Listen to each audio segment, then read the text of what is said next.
एक ही बिल में multiple items, लेकिन टैक्स कैसे लगेगा अलग अलग या एक ही साथ। और सबसे डेंजरस बात, अगर आपने गलत क्लासिफिकेशन कर दिया तो पूरा ट्रांजैक्शन हाईएस्ट टैक्स रेट पे टैक्सेबल हो सकता है। यस, कंपोजिट और मिक्स सप्लाई का डिफरेंस समझना डायरेक्टली आपकी टैक्स लायबिलिटी को इम्पैक्ट करता है। इस वीडियो में मैं आपको सिंपल लैंग्वेज में समझाऊंगा कंपोजिट सप्लाई क्या होता है, मिक्स सप्लाई क्या होता है, रियल लाइफ एग्जांपल्स के साथ, और कैसे मिस्टेक से हैवी डिमांड आ सकती है और उससे कैसे बचा सकता है। हाय, मैं प्रवीण सिन्हा, आप सबका स्वागत करता हूं बिजनेस सचिव में, where we simplify GST, where we simplify corporate litigation and where we simplify corporate dispute and compliances. अगर आप बिजनेस ओनर हैं या टैक्स प्रैक्टिशनर हैं तो इस वीडियो को अंत तक देखें, क्योंकि मैं इसमें बताने वाला हूं कि कंपोजिट सप्लाई और मिक्स सप्लाई को कैसे डील करें ताकि टैक्स की लायबिलिटी ना आए, टैक्स की डिमांड ना आए। तो सबसे पहले बेसिक कॉन्सेप्ट समझते हैं। जीएसटी के अंदर जब दो या जो से अधिक गुड्स या सर्विसेज एक साथ सप्लाई करते हैं तो दो कैटेगरीज में आ सकता है। फिर से मैं बताता हूं कि जब आप जीएसटी के अंदर दो या दो से अधिक गुड्स को सप्लाई कर रहे हैं के अंदर टैक्सेबल है और एक साथ सप्लाई करते हैं तो वो दो कैटेगरी में आ सकता है। वो कैटेगरी क्या है?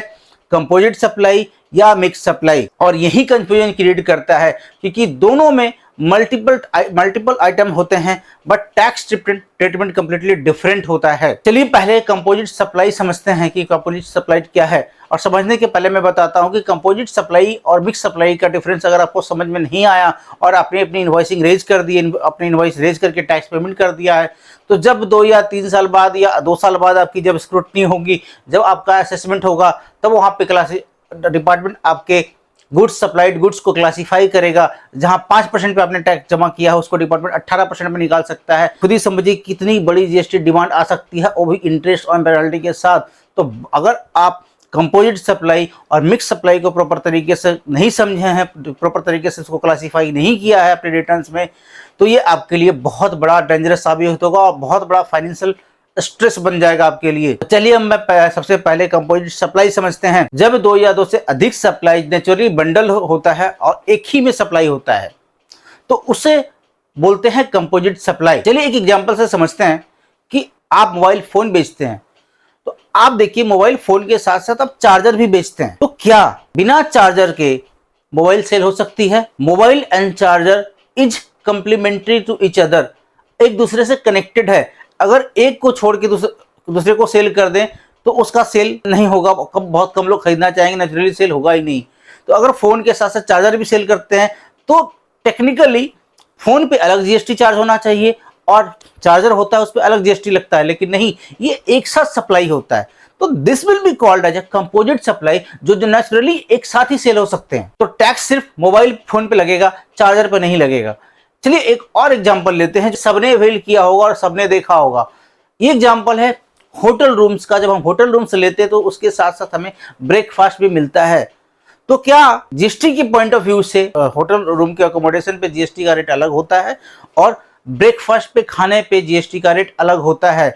तो क्या होटल को हमसे किस पे कौन से रेट पे टैक्स चार्ज करना चाहिए? होटल रूम पे लिए सेपरेट टैक्स चार्ज करना चाहिए और ब्रेकफास्ट के लिए अलग चार्ज करना चाहिए, जो जनरली नहीं होता। होटल के बुकिंग के साथ ही आपको ब्रेकफास्ट भी कॉम्प्लीमेंट्री मिलता है, लेकिन होटल आपको कॉम्प्लीमेंट्री दे रहा है, गवर्नमेंट उसको नहीं बोल रहा है कि आप कॉम्प्लीमेंट्री बेचो, वो गवर्नमेंट उस पर टैक्स लेगा। चलिए इसको आप समझते हैं कंपोजिट सप्लाई के हिसाब से। तो ये नेचुरली बंडल्ड है, होटल का रूम प्लस रूम के साथ ब्रेकफास्ट बंडल्ड सर्विसेज है, बंडल्ड सप्लाई है।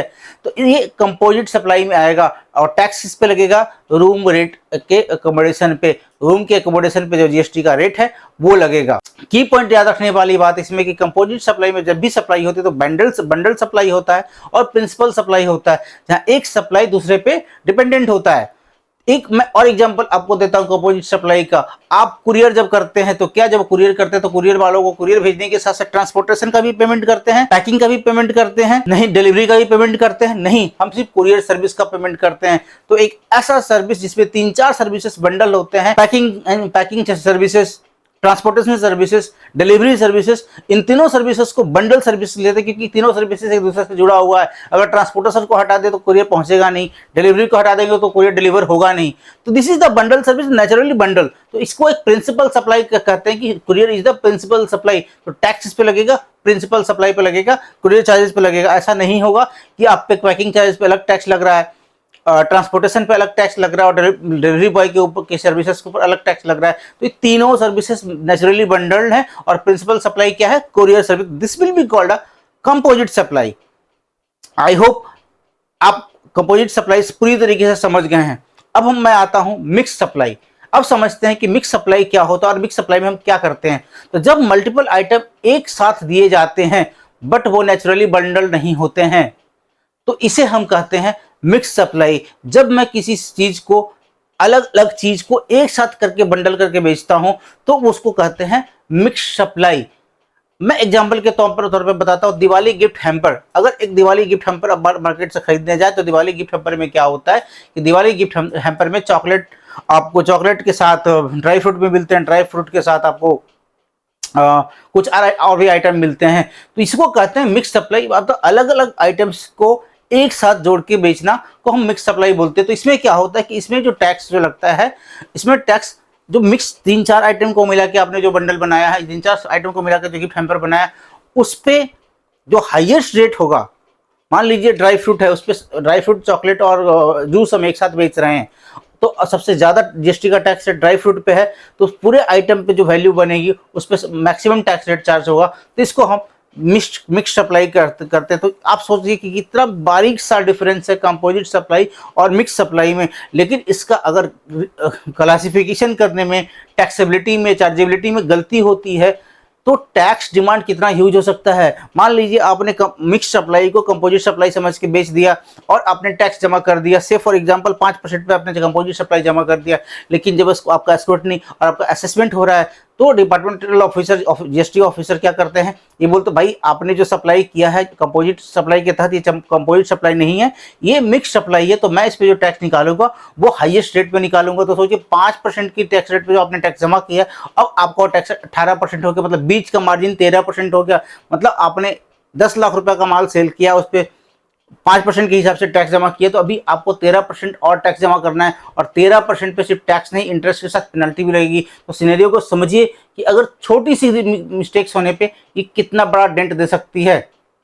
तो उम्मीद करता हूं आप इसको समझ गए होंगे कि कंपोजिट सप्लाई और मिक्स सप्लाई क्या है और इसका ट्रीटमेंट कैसे क्या होता है और बेसिक डिफरेंसेस में क्या है, डिफरेंस को कैसे आइडेंटिफाई करना है और कैसे मेटअप करना है। आई होप आप समझ गए होंगे। अगर ये वीडियो आपको हेल्पफुल लगी है तो मेरे चैनल को सब्सक्राइब कर सकते हैं, दोस्तों के साथ शेयर कर सकते हैं और कमेंट कर सकते हैं। धन्यवाद।